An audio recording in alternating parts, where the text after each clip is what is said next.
right. I want to greet you all this morning in Jesus' precious name. It's a blessing to be here with you all. Let's go to the Lord in prayer. Father, which art in heaven, hallowed be thy name. Lord, thy kingdom come, thy will be done on earth as it is in heaven. Lord, I pray that you would help us this morning as we open your word, that you would fill us with your spirit, that you would give us wisdom, Father, that you'd help us again to do your will, Lord, that you would help us, Father, be faithful to you, give us ears to hear, eyes to see, Father, a heart willing to listen, Father. Again, we just thank you, Lord. We ask that you would again fill us with your spirit and help us be faithful in Jesus' precious name. Amen. All right. Thankful with the blessing hearing the young men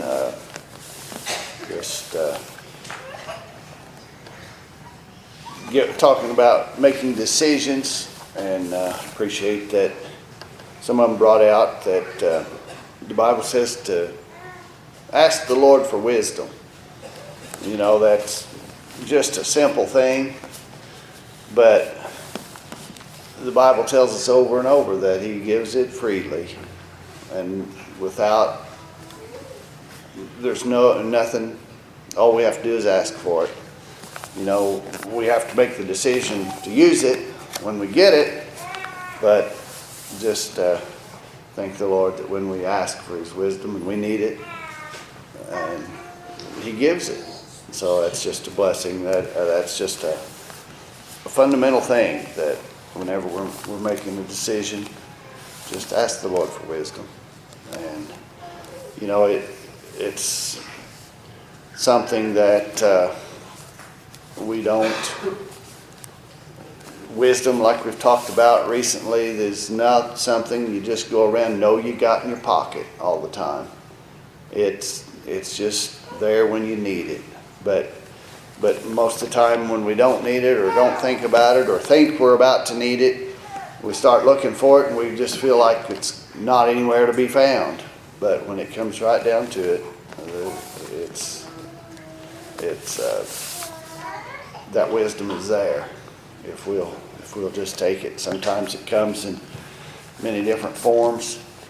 You know, one thing I guess I would, just the young people, you know, whenever someone counsels you or gives you advice or corrects you, reproves you, whatever, you know, and it may not even, when we're challenged about something, just, it doesn't hurt just to take, you know, a lot of times we bristle when someone brings a challenge to us, or shares something we don't like. We kind of get a little defensive. But, and a lot of times we want to blame the person that's bringing it, you know. But if we will look at those things as from the Lord, and just receive them and listen to them, you know, that's another thing. A lot of times someone gives us advice, or we give advice and someone rejects it, and right away we're done with them. We're not going to help them anymore. We've given them advice and they've rejected it. But, you know, giving our advice is just like anything else. I mean, people can take it or leave it. We think so highly of ourselves that our precious advice is so valuable that anyone would dare not listen to it. We just want to be done with them, you know. But our advice is not that valuable, you know. Our correction, you know, the older people, it seems like the older you get, a lot of times the more, you know, you just really don't think as highly of your own advice, you know, as someone else might. But you know, so it's not something that someone must do. God doesn't, you know, that's, God hasn't put us here to be an authoritarian, someone that must be obeyed. That's not our purpose. anyway, like I said, I appreciated those thoughts and Cale's thoughts about our one day. That day we meet the Lord. That's all that really matters. You know, all this things we go through and the things we live on this earth, when they're done, it's just in one day it's over, or one moment. You know, whatever we've spent our whole life doing, in one moment it's over. That's with those thoughts, with those foundations there to kind of build on. I mean, I want to talk about the Lord speaking to us, and Hebrews chapter 11 is where I want to start in here.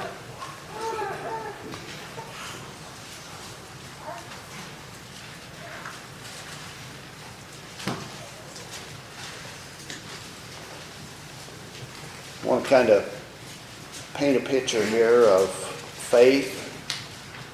You know, the difference between faith and doing what's right, even. You know, it's one thing that's amazing. Brother Marcus talked about the difference between the New and the Old Testament. One of the similarities is that it wasn't just a box of rules. God required faith all the way through, from the beginning to the end. Some of the guidelines of that faith change. Some of the, you know, just the very fact that Jesus, you know, we were bound in sin, and everybody was in Satan's clutches, and it still had to take that faith that we were actually hearing God. And we look at the definition of faith. And, you know, there's a lot of different definitions. There's people that say, well, I just believe what the Bible says, so that's where my faith is. Or I believe in the correct set of biblical doctrines or biblical things, and that's where my faith is. But that's not the faith that'll get us through. You know, if we look at what faith is a response to God's claim on your life.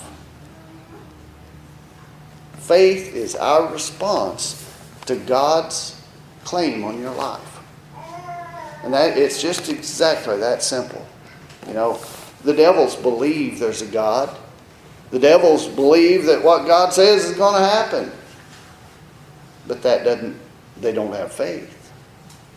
You know, first of all, God's not putting a claim on their life. That time has already passed for them. They can't be redeemed. They're gone forever. You know, just like what Cale was talking about. Whenever it's our time to meet the Lord, it's gone. After that, everything before that is gone. And the rest of our life is in a different realm. And that's the devils. They believe God. They believe every word of this book. They believe every doctrine, and they know just exactly how straight it is or what God's intention was for every doctrine. They know what God wanted from them or wants. But when they made their decision and left, there was no more call, no more claim of God on their lives other than what He's going to do with them. There was no more response on their part. And it's a sobering thought, just the finality of decisions. You know, I've just often thought people make decisions and their lives are altered forever with some of the decisions they make. It's changed. And there's no going back. You know, how many times have you done something and wished, I wish I could just go do that over again. But that time is gone. Never to return. And all our wishing and all our lamenting and all of our hoping, it's gone. That's the thing about time as it moves on. You'll never live yesterday again. It is gone. Sealed. And that's the way our decisions and our opportunities and our responses happen. We've got but one life to live, and we could break that down to we've got but one moment to live. Because some of the decisions we make within the next moments, the door will never be there again for us to walk through that. We see that, when we're at a certain place. We might have traveled somewhere and wished we would have went somewhere right there when we were right there. But we're not there anymore. We don't have that decision. And the thing about that is we see examples of that, but that happens in the spiritual realm too. That happens in our spiritual lives, the opportunities that God presents to us. They're here but once sometimes. We kind of think that, one of these days I'll do this or that, but a lot of times what God asks of us or wants from us is right there in front of us. We have the chance to do it or we don't. And so we have this time to make all of our decisions with that in mind.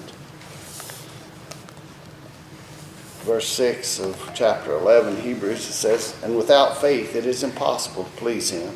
For he who comes to God must believe that he is, and he is a rewarder of those who seek him."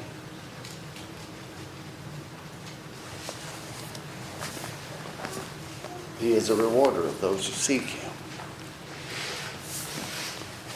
So many times there again you have that like wisdom. If you'll ask for it, I'll give it to you. And it's a sure thing with God's part. If we seek him, he's a rewarder of those who seek him.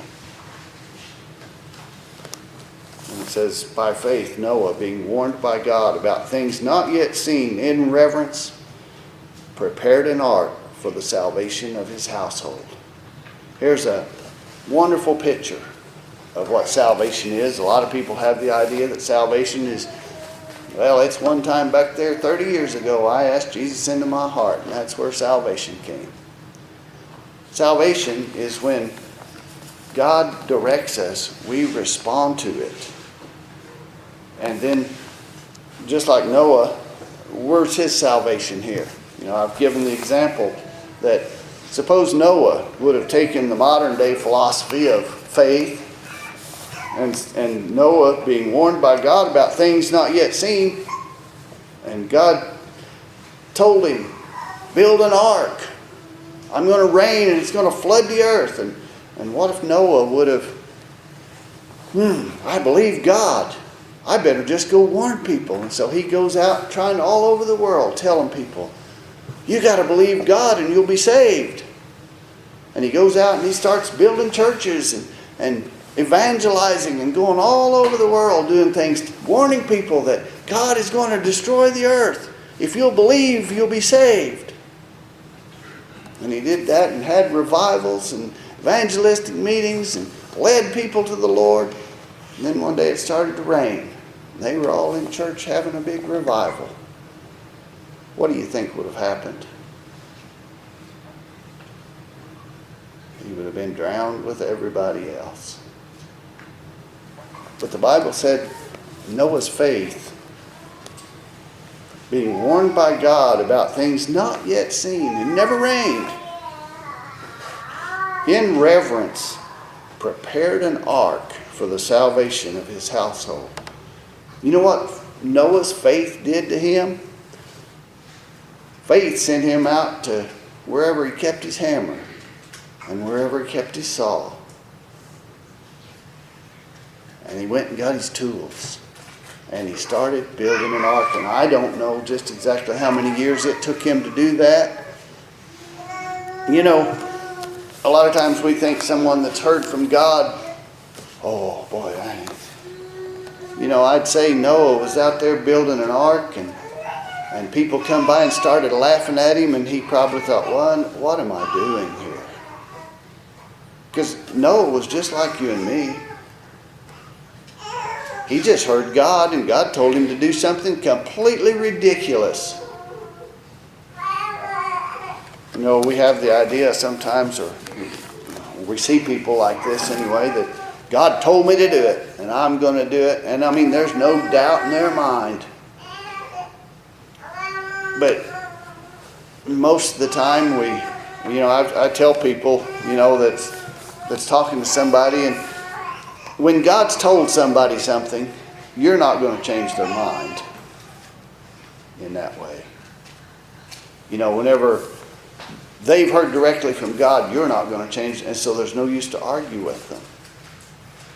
But somebody that has faith, when God tells them something, those arguments work with them because they're already doubting it. And that don't sound right, does it? Faith is supposed to be just unshakable. I'll guarantee you all these men here that we're reading about that had faith questioned themselves. Did I really hear that? There's 1,000 questions come in their mind. But there's some little something in their heart, that hope. I believe this is what God wants. And I'm going to press on. God said it was going to rain. It doesn't make sense. Never has happened before. So Noah kept on building that ark. And he did. And because he got inside that thing that he built by his own faith, he was saved and his family. It would have been no other way. He heard God. And like I said, it wasn't, we think if God's going to tell us something, we want something, bang, hit me with some concrete. I'm going to take it. Give me the contract here. I want to hold it in my hand, and I'll believe it. But that's not the way God calls us. He told Noah that it was going to rain. He didn't call him every other day and say, hey, Noah, you better get out there. It's going to rain. He told him it was going to rain. And that's good enough. I'm sure there were days that Noah might have got pretty weary and thought, I don't know about building today. And he had to decide, I'm going to keep on building. But it was a choice he made. And it was a lifestyle that he was making. And that's what faith is.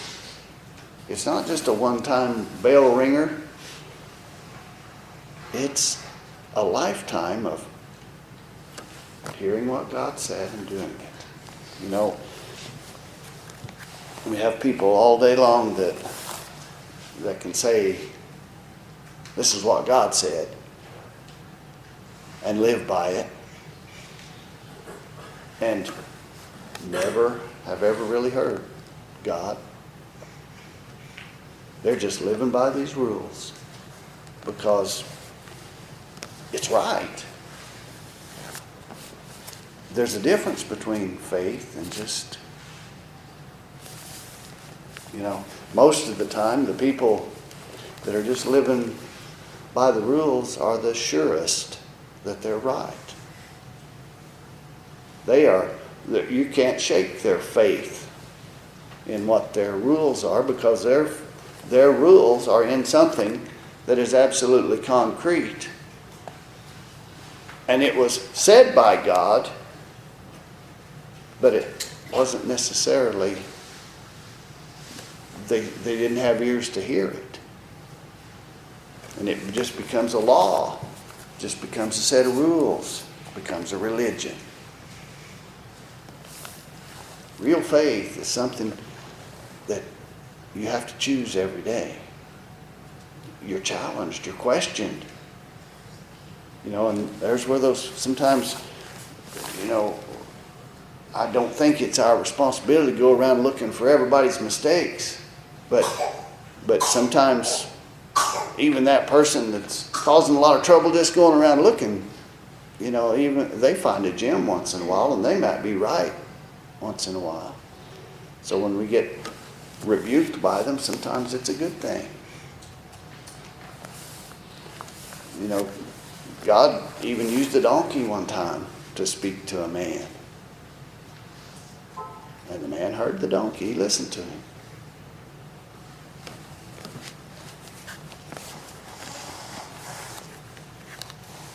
Without faith, it is impossible to please him, for he who comes to God must believe that he is, and he is a rewarder of those who seek him. We have a way of trying to put God in a little box and make sure that everybody fits that box.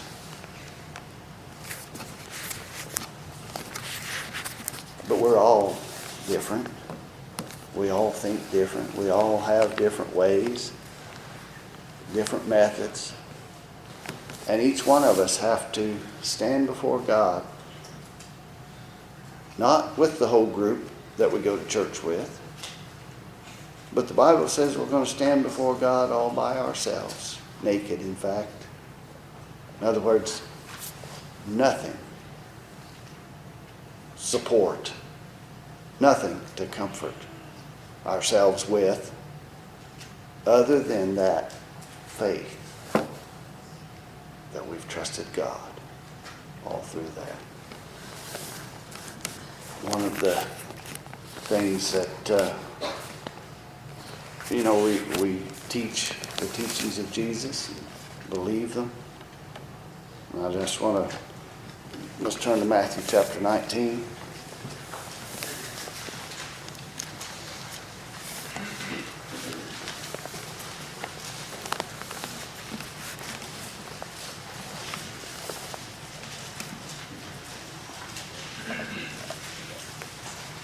Verse 1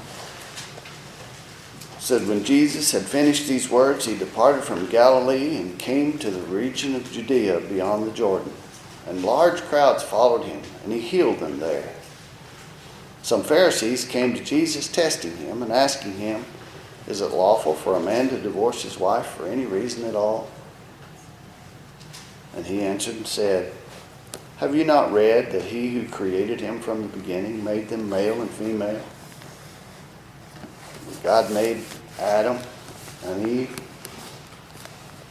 He made Adam. He made Eve for Adam. And he said, for this reason a man shall leave his father and mother and be joined to his wife, and the two shall become one flesh. For this reason a man shall leave his father and his mother. They'll set up a union, and then they'll become one flesh. There's kind of some people say, well, because someone's had a union, that means you're married. Well, there's a setting up a marriage. There's a marriage. And then whenever the two become one flesh, it's there. Then it's what it is. And it says, so they are no longer two, but one flesh. What therefore God has joined together, let no man separate. This is, the reason we're reading this, because there's a lot of people, we live in a time that this is just the most common thing in the world. It hadn't always been, but it is very common. I was visiting with a man yesterday. He asked me if he wanted me to preach his funeral. And as I was leaving, I stopped at the door, and the lady showed, this is my family. And the whole table was spread out of pictures of one or two here and one or two there. A man with a child, and a girl with a child, and this one had a boyfriend, another boyfriend. But anyway, I just looked at it, and divorce, every one of them was affected by it. In it now or affected by it. And it's just like, it's no big deal. And it's sad.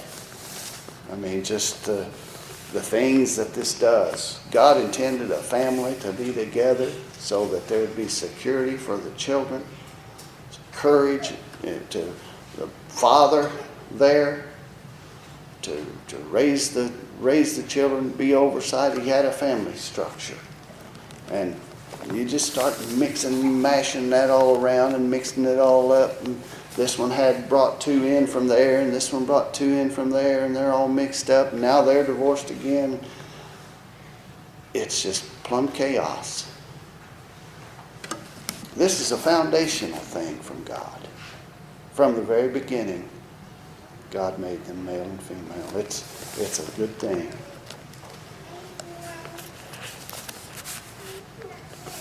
Whenever I talk about foundational things, it's just something the way it ought to be. And you can have it the way it ought to be and not have 1 ounce of real faith. And we've known people that, that have been married 50 or 60 years, never went to church anywhere. They were just a perfect marriage. It doesn't take an act of faith in that way. It just takes an understanding of foundational principles. And people can live by them and have great results. But when it comes to faith, it's a whole different ballgame. I think that's why it's so difficult sometimes for people, that are living the way they're supposed to look at people who might be questionable. And it's just pretty easy to think that you ought to be doing it this way. I am. My point is, it doesn't always take faith to do that. So they are no longer two, but one flesh. What therefore God has joined together, let no man separate. That's just the fundamental heart of this thing. Jason, this thing's done something.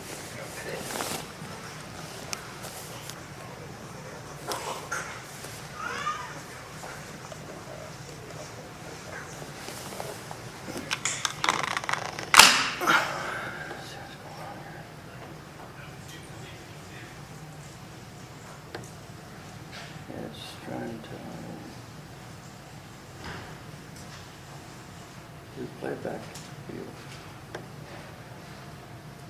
Go live again. Okay.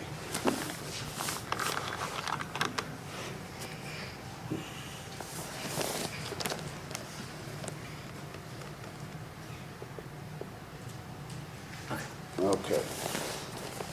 So then they are no longer two, but one flesh. What therefore God has joined together, let no man separate. This is a principle. This is what Jesus taught. And it's been one of the things that's been so difficult, to untangle. You get emotions, you get feelings involved, and it's hard to see straight sometimes. But we know what Jesus said, and that's all we can go on.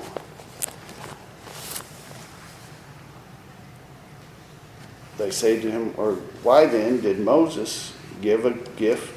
They said to him, why then did Moses command to give her a certificate of divorce and send her away? Moses was authorized that they would be given a bill of divorce and give it to her, and it was a legal thing for them. And he said to them, because of the hardness of your heart, Moses permitted you to divorce your wives. But from the beginning, it has not been this way. Here again, from the beginning, it has not been this way. God intended for one man and one woman till death do their part. And I say to you, whoever divorces his wife, except it be for immorality, and marries another woman, commits adultery. Here again, and I say unto you, whoever divorces his wife, except for immorality, and marries another woman, commits adultery. This immorality, the only thing that we've seen that fits with this is in the case where you had married somebody else's wife. It's not just a failure on one of the parties, but it's someone who actually has married someone who he wasn't legal to marry. That was the immorality that we've understood. Jesus taught this. And, sometimes it's a hard thing. There's a lot of things that he taught that were very difficult, hard to understand sometimes. And it just takes a little bit of, sometimes you got to just be there to hear his voice, whether we're going to believe this or not. Like I said,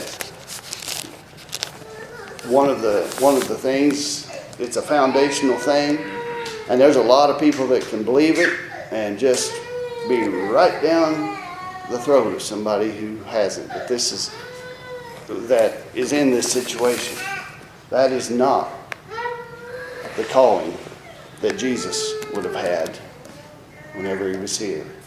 That's not what he was telling people. That, whenever we look at the gospel, this is just one little leg of it. We see whole churches that just center themselves around this one topic or other topics, whatever. Our goal is to hear Jesus. This is the best we know about what he said on the topic. It's one thing for a church to isolate itself and say, I believe all these things, and if you don't believe like us, go jump in the lake, But it's a different thing to actually live these teachings out. It's one thing to have the doctrine, but to actually have to put it into practice. Most of the people who have the doctrine wouldn't be able to take the first step in living it out. Because it takes a desire to actually hear God in the situation.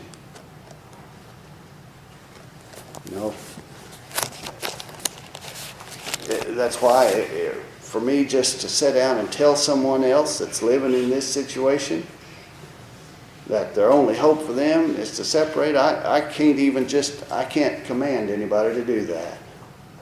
They're the one going to have to live it out. They're the one that's going to have to work it out in their own lives. So, if a person's in this situation, seek God with all your heart and do what he asks you to do. But as far as me just saying it's cut and dried, I don't know. What I see is that God intended one man to be together till death do the part. That's all I can tell you. That's all I can see. That's all I know. There may be all kinds of little loopholes somewhere where on the judgment day, God will look at different situations and they may be okay. I don't know. All I can do is do what I see it says. And that's what it says. Whether I like it or not. There's some days that I just hate this thought, this teaching. There's been times that it is the darkest cloud in my life. But it's still what it says. That's just all I can do with it. There's people that are, holding this as a doctrine, would just love for me to change my mind fact, they say it all the time. Ah, he's changed his mind now. I haven't changed my mind. This is what Jesus said, and that's all I got. You know, it's too bad that if someone believes something, that the rest of the people that believe it don't just get behind and support you, instead of just trying to tear you out of it the whole way, saying they believe it themselves. But that's the way it's always been. That's the way it always will be until the Lord returns. You see, that window of faith puts yourself, in somebody else's shoes before you pick the rocks up. I'm not complaining about the rocks that come. That's all right. It's the way it works. I'm just trying to let us to see, that we don't know every situation. And we're not called to. We're called to do what we're supposed to do. We're called to hear the Lord, respond to His claim on our lives, and carry it out all the way through. May God help us to do that, to be faithful until He returns for us. You don't have anything you'd like to share?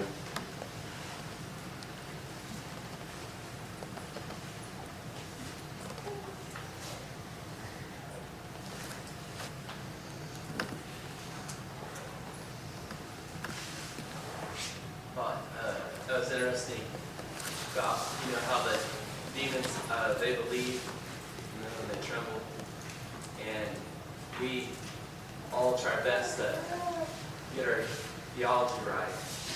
But the demons, their theology is perfect. Right. They know it.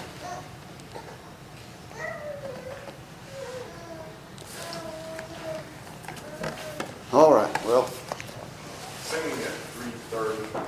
okay, Whoever wants to comment, let code, Justin Code. okay.